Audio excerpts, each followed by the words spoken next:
नमस्ते दोस्तों। तो इस वीडियो में गोडियम आईवीएफ कंपनी पे नज़र डालते हैं और देखते हैं कि क्या हमें इसके आईपीओ में पार्टिसिपेट करना चाहिए या नहीं। तो गोडियम आईवीएफ एक इन विट्रो फर्टिलाइजेशन ट्रीटमेंट वाली कंपनी है। तो ये कंपनी उन कपल्स की हेल्प करती है जिन कपल्स को बच्चा नहीं हो पा रहा है। मेल और फीमेल दोनों की ही फर्टिलिटी प्रॉब्लम्स की कंपनी ट्रीटमेंट करती है। कंपनी के भारत में 7 सेंटर्स हैं और काफ़ी एग्रेसिव एक्सपेंशन प्लान है जिसमें कंपनी 19 नए सेंटर्स खोलना चाहती है। और ये सेक्टर जैसे कि आप जानते होंगे ग्रोइंग सेक्टर है और काफ़ी कपल्स हैं जिनको इस तरह की आजकल समस्या होती है। और अभी अभी भी ये देखा गया है कि लोग जिनको ये समस्या होती है वो इस समस्या का ट्रीटमेंट नहीं कराना चाहते हैं, लेकिन आगे चल के हो सकता है कि अवेयरनेस से ये नंबर और इम्प्रूव हो। मेडिकल टूरिज्म का भी इस कंपनी को काफ़ी फ़ायदा होता है क्योंकि इस तरह की ट्रीटमेंट फ़ॉरेन में काफ़ी एक्सपेंसिव हैं, लेकिन इंडिया में ये रीज़नेबल रेट पे हो जाता है। जैसे अगर आईवीएफ साइकिल देखें तो एक आईवीएफ साइकिल यूरोप में लगभग 20 लाख की होती है, जो कि इंडिया में 2 लाख की है। तो काफ़ी लोग प्रेफर करते हैं अपने देशों से भारत में आना इस ट्रीटमेंट को करवाने के लिए। लेकिन ऐसा नहीं है कि कंपनी के साथ सब कुछ अच्छा ही है।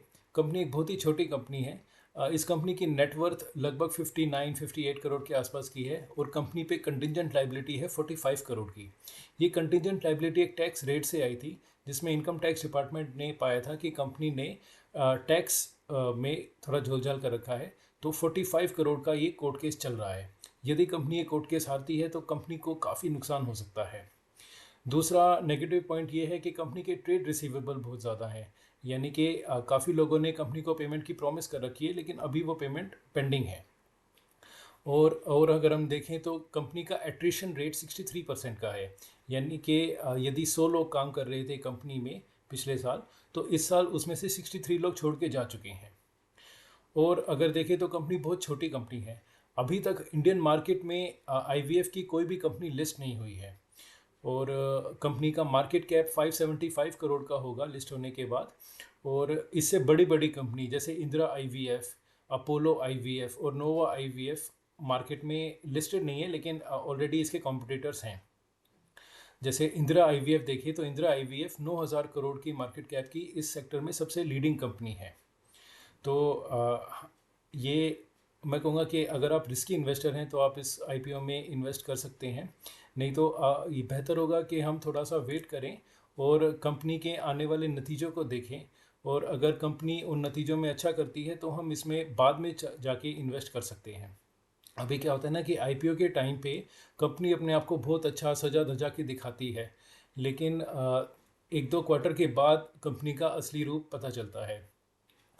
और वैसे ये सेक्टर काफ़ी अच्छा है, काफ़ी ग्रोइंग सेक्टर है और इसमें काफ़ी ग्रोथ आ सकती है। लेकिन क्या ये गॉडियम आईवीएफ कंपनी इस ग्रोथ में पार्टिसिपेट करेगी या नहीं, इसको देखने के लिए मुझे लगता है कि 1-2 क्वार्टर का रुक के इस कंपनी के क्वार्टरली रिजल्ट्स को देख के ही फिर हमें इसमें इन्वेस्ट करना चाहिए। तो ये यहीं तक रखते हैं। यदि आपको जानकारी पसंद आई तो लाइक करें, शेयर करें और कुछ कहना चाहते हैं तो कमेंट्स में अवश्य लिखें। धन्यवाद।